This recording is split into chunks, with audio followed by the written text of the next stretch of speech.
Hey guys, this is Lucid, and we're going to be doing a video on fatigue plays. This is a request by Pendragon, one of my Patreon supporters. So thank you for commissioning this video, buddy. And yeah, so we're going to talk about fatigue plays. And fatigue plays are kind of cool because a lot of times people get pinned into thinking, okay, well, I've got to win by killing all the enemy units, like getting rid of all their health, and that's kind of true. But there's other ways to go about winning a fight. You know, some of them are going after the enemy fatigue, which is what a fatigue play is. Other ones are going after the enemy morale and making them run. But yeah, so anyway, there's a lot of ways to skin a cat, as they say. And this is a far superior force of Ashdod that should absolutely crush this army, but they're not set up, they're not prepared to deal with the fatigue plays that are coming in from Airmore. And Airmore's putting up Rigor, Mortis, and Grip of Winter. And they have absolutely no dirty right winning this battle. But as you'll see, the Giants are all falling asleep right now. And as the Giants drift off into their sweet slumber, the little skeletons start cutting them to pieces. And one of the nice things about doing a fatigue play is even stuff that's really hard to hit. You know, they have shields, they're going to block because they've got good defense scores, they've got good protection. Once you get fatigued out, you start taking a lot of critical hits. Your defense goes to the through the floor, and it's very easy to kill things that you otherwise would struggle to kill. I don't really have these mages scripted, right? You can see they're all running up in here. But yeah, this is basically how a fatigue play works. And we've got two. And so what we're going to do in this is, first I'm going to show you the counters to this. And the counters aren't great counters, right? But they're sort of counters. So in this case, we put up Rigor Mortis, which you cannot really block unless you're undead or inanimate. That's the only way to really block it. There's no MR check or anything like that. The second one we put up was Grip of Winter, but you can't block this one with resistances or by putting up Heat from Hell. And I'm going to go ahead and pause it, and we're going to redo this battle, but I'm going to put up the appropriate counters. We'll see how it goes. All right, so I've got it fixed. We have the counters now. We have a guy casting Relief, and we have a guy casting Frostfend. Why did he not do Relief? Oh shit, I didn't put the right item on it. He just cast Frostfend. Doesn't matter, that's enough. The Frostfend is enough for the Manikites to murder everything, even without Relief. You can see a lot of them fall asleep. But Rigor Mortis in this case was not enough by itself. It needed both for this fatigue play to work for Airmore. I'm going to go ahead and put Relief up. Okay, so I fixed that. I had to put a... To cast Relief, you actually need to be Nature 4. And that guy was on Nature 3, even though he had a bunch of gems. Okay, so Relief is up, and we have Grip of Winter up. Relief, by the way, is a very soft counter to Rigor Mortis, and we'll talk about that. But this is going to be enough. Some of these guys are going to fall asleep, but they should tear these undead apart. So you can see a lot of guys are still asleep, but a large part of the pack is still moving, and we're all the way at turn 15. Right, and they've been in combat, so they've been dealing with encumbrance and stuff too. Okay, so anyway, that's what fatigue plays look like. You make the enemy's fatigue go up. Once it gets to 100, they get knocked out. Once they get knocked out, you pound them to pieces. That is the thing. Let's go to the IlWiki page where I've added some data that I calculated. Loggy has done a great job putting in a bunch of the base info, but I kind of put in some things that I think would make it a bit easier for a lay person to interpret. So let's go to that. Okay, and here we are. We're on the page. So there's a few things. We're probably not going to talk about all of the fatigue play things. Like there's Curse of Stones, which I'll probably mention, but we won't go through the details. The biggest fatigue play, like the killer of fatigue plays, is Rigor Mortis. And it's something that they actually nerfed somewhat recently, like in the past year or something. I can't remember. But it used to be, I think... maybe it was only like 2 gems to cast and they increased it to 3, something like that. And it's actually significant because when they changed it from 4 death and 2 gems to cast, you could actually cast it as a death 3. But now if you're a death 3, you can't cast it because the maximum number of gems you can put in it is 3 is a death 3, but you need to put 4 into it to get it up to death 4. So anyway, you actually have to be a Death Fort to cast it now. So that was the nerf they put in. And of course it uses more Death Gems. But it's still very, very strong.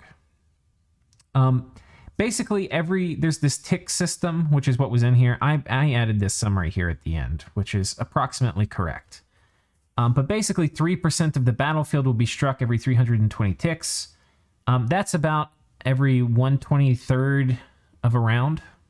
So it's going to happen 23 times around. You're going to have 3% of the battlefield struck for 10 armor negating fatigue damage. When you average that out, it's about on average 7 fatigue a round per tile. Right, so a lot of fatigue. The direct kind of soft counter to this is relief. And relief will strike twice as much of the battlefield, but for 1/10 of the damage, or for 1/10 of the fatigue. So, yeah, it's basically, when you average it out, it's about 1.4 fatigue reduction per round. And, that's nice. It's not bad. It's not bad. When I want to talk a little bit about just these two before we get on to the temperature ones. You can see that Rigor Mortis is going to outclass relief by a significant margin, right? Like 7 fatigue is a lot more than 1.4. The thing that you have to add in is there's a built-in, on top of units, there's a built-in 1 reinvigoration around that happens now. And this is important when you're figuring, like, okay, are they going to knock out for forever and not wake up? Which is a very important thing that can happen with Rigor Mortis. So with only Rigor Mortis up, you're taking 7 fatigue around, but really you're regenerating 1. And then once you get knocked out and you're asleep, you're actually, because like if a mage passes out, they wake up reasonably quickly. And the reason is because they're getting that 1 reinvigoration, and then they're getting a bonus 5 reinvigoration a turn because they're asleep. Now, it's not going to show up on the unit icon like they're asleep. It's just, when they're past 100 fatigue, they're going to recover an extra 5 fatigue around. So when you add that up, it's about 6 per round they're going to get. So in general, with Rigor Mortis, now there's like statistical aberrations and such, to use fancy words. But on average with Rigor Mortis, you will pass out and never wake your ass back up again. And you will proceed to march to 200 fatigue, where you can actually start even taking HP damage. I mean, you're going to probably not die from taking HP damage from that, but you are going to get really, really, really tired with only Rigor Mortis up. If you put relief up, we actually are going to have a bit more. So doing the math, right? 7 fatigue around. Well, you're going to have the 6 that you're getting from being asleep, plus the 1.4, plus the 1 from the natural reinvigoration, plus the 1.4 from relief. And I'm pretty sure, I'm not 100% positive that the 5 stacks with the 1. Like the bonus reinvigoration everybody gets around. I think that stacks with the 5 you get when you pass out. I'm not totally sure. But, and that would matter. But with relief up, you're going to, on average, get 1.5 per round, which is going to put you, if you add it all up, at 7.5, which is more than the 7 you get from Rigor Mortis, but barely. In practice, what this will mean, and this is how I kind of know what I'm saying is approximately correct, because there's like what all the math is, but then there's actually using it in games and seeing how it actually works. In practice, if you have no other sources of reinvigoration, but you just have relief up and you have Rigor Mortis up in combat, you will march your ass to 100 fatigue, and everybody's going to be going on a different walk, because they're all going to get different RNG with how much relief hits they get and how much Rigor Mortis they get hit. But people will tend to kind of teeter on that line, and they will wake themselves back up and do a few things and then take a nap again. So that is kind of how that will work, right? Is you'll tend to wake yourself back up, and you'll tend to do a hit or two, and then you'll go back to sleep. Some people, maybe like 20 or 30% of the battlefield, will get pretty bad RNG, and they will just march off towards very high fatigue, and they probably won't wake back up from the majority of the course of combat. Right, they're just gonna get really bad rolls, and they're gonna be off to the they're going to be done, right? They're going to be tired. They're going to be passed out. They're not going to do anything. You'll also have a lot of people who are going to get good rolls, and they will stay running around marching and smacking stuff for a good long while. But that might be another 20%. A lot of people, the majority of people, if you put both of these up, are going to be switching back and forth between passing out and then waking back up, and then passing out and then waking back up. And it's not going to be like every other turn, because, some are going to pass out for 3 turns and then wake back up. Some will pass out for 1 and wake back up. Some will go for like 2 or 3 turns in a row. So that is the Rigor Mortis and relief stuff. Heat from Hell and Grip of Winter are the next two. And these are pretty interesting. So these both do armor negating, fire and cold fatigue damage. They hit 3% of the battlefield. The amount of actual fatigue damage they deal is dependent on your temperature scales. And it changes a ton based on your temperature scales. If you have heat 3, okay, so for heat from Hell, it's 5 plus your heat scales minus 3 if raining, okay? And then having Grip of Winter up will cancel it out. For the cold scale, for Grip of Winter, it's going to be 4 plus cold scales. So in heat 3, it really doesn't do much, right? Because it's only going to be 1 here. So heat from Hell is better in cold 3 than Grip of Winter is in heat 3. It's twice as good. But you get a bonus +2 if it's snowing, which you have to be in cold scales to get, and it's storming. So if you have that, you can actually get a very high cold roll for Grip of Winter. That would be 7 +2 is 9. That would be 9. That would actually be stronger by a good margin than Rigor Mortis.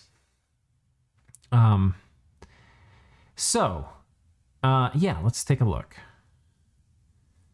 All right, wait, would it be stronger? No, it's not going to be stronger. Oh, sorry. I don't know what I'm talking about. It would be almost as strong. Anyway. So for Heat from Hell, if you're in cold 3, it's going to do about 1.4 fatigue per turn. And this is assuming you don't have any resistances, and this is not raining, right? In neutral scales, you'll do about 3.5 fatigue per round. And in Heat 3 scales, you will do a full 5.8, which is a lot. And then for Grip of Winter, it's going to be 0.7, so very ineffective in Heat 3. In neutral, you do 2.8. And in cold 3, you're going to do 4.9. So these are pretty good. The important thing to note is that when you're taking this damage, and I don't remember if DRN affects here. Most things in Dominions have a DRN roll. I don't expect this would be an exception, but I'm not sure. One thing that is going to matter here is your resistances, right? So if you have resistance, whenever you're taking fatigue damage, the value of your resistance is doubled, right? So let's say you took, a big old fat whopping, you're in the max cold, right? So it's going to be, you've got the snowing storm up, so it's going to be 7 + 2 is 9. You're taking a 9 cold damage roll, right? And you have 5 cold resistance. Your cold resistance is actually going to be doubled for calculating whether that fatigue damage happens. So it's actually going to be as if you were cold resistance 10, which should block out most of this damage even in the depths of cold. So in practice, if you have 5 heat resistance or 5 cold resistance, then Grip of Winter and Heat from Hell don't do anything. That's the simple too long don't read. If you can get 5 cold resistance or 5 heat resistance, you're protected from these. And it's one of the things, like these kind of don't become things in the late game. It's not even worth putting up. If people are lazy or they don't put up the resistances, you can toss it up and you might catch somebody with their pants down. But these things kind of fade in usefulness as the game goes on. However, they can be debilitating if the enemy is not prepared. And you can take some fights you actually have no right winning with these spells. So, that is the details of how these things work. The other thing, which is kind of interesting, is a Curse of Stones. Let's see if we have it. It may not be up here. I don't see it. Let me find it. It's not actually an enchantment. That's probably why. Okay, so this is Curse of Stones. It's going to, if you cast it, it's MR negates. It hits everybody on the battlefield. Or it's MR negates easily, so it doesn't hit that much. But if you stack pin gear, you can kind of get it on a fair number of people. If it hits, it's going to reduce their combat speed and therefore disrupt formations. And it's also going to cause them to take fatigue for every tile they move. So it's good to cast at the very beginning of combat. If they're hit, it also increases their encumbrance. So this is another element to add to a fatigue play. In general, though, I don't think this spell is great. It costs a lot of gems. It tends to kind of be meh. But, you know, there's situations where you could imagine it being useful. And that's Curse of Stones. The other one that I should have mentioned previously is Quagmire. And Quagmire does not cause you fatigue, but it increases your encumbrance and it slows you down. So it's very good in combination with fatigue plays because it's going to make you walk longer before you engage in melee. And then when you get there, you're going to tire out faster. So this is another good one to put up. If you have Swamp Survival, it's going to dodge it. I don't recall if it gets blocked by Flight. I think if you have Flight, you still suffer this. I'm not totally sure. But this can be okay to mix in with a fatigue play. So that's basically it. The short summary is Rigor Mortis is kind of the king of the fatigue plays, and the Heat from Hell and Grip of Winter are kind of lesser stepchildren.